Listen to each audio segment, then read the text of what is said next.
The history of the Irish potato in Kenya dates back to the 19th century, when the first seed was planted in Kiambu in 1920. By 1963, the country was cultivating at least 14 varieties sourced from Europe. In the same year, the government introduced new varieties from Germany in order to improve production. And today, nearly 100 years later, the country produces 3 million tons of potatoes every year, valued at 50 billion shillings. Nyandarua County is now the country's largest producer of Irish potatoes, accounting for 40% of total production. We have approximately 130,000 small-scale producers. Actually, potatoes in Nyandarua County are grown by small-scale producers. Over the years, the government has made several interventions towards growing potato productivity, but hasn't quite succeeded. Varieties such as Tigoni 1 for potato chips, Kenya Furaha and Asante for domestic consumption haven't done so well. Although we are the leading county in potato production, we are only at about 40% efficiency. Most of our farmers are producing 5 tons per hectare of potatoes, but they can actually do 40 tons. Though there are enough potatoes in the country during harvesting to satisfy the demand, the varieties produced do not meet specifications required for making French fries and crisps.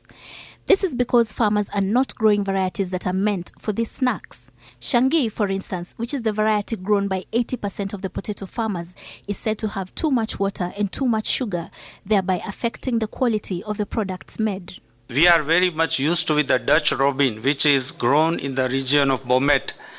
They are very specific potatoes, but we are not getting that quality enough potatoes. As a country, we have a very serious challenge with the supply of certified potato seed. I think we are only able to supply 3% of the total requirement of the potato seeds. Our 2 research institutions, that is Carlo and ADC, we have, for this year alone, we have provided them 100 million Kenya shillings to support them in the multiplication of certified seeds. So now a different approach is being tried. A potato consortium was launched yesterday on the sidelines of the African Green Revolution Forum to look into the challenges of the potato value chain, not just in Kenya but across East African region, and provide solutions to these challenges. One of these solutions being boosting the productivity of these farmers and also assuring them of a ready market.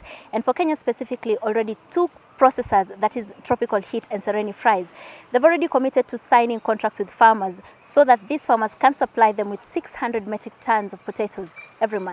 As we speak now, we use about 80 tons, 80 tons of potatoes in a week. So roughly, which commute to 320 tons a month. That's our consumption.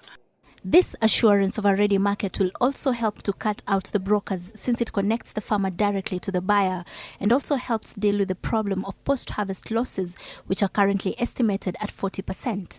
The Ministry of Agriculture says it has set up a few storage facilities in potato growing areas to reduce the losses, but there are still challenges with the infrastructure networks that enable the farmers to get to those facilities.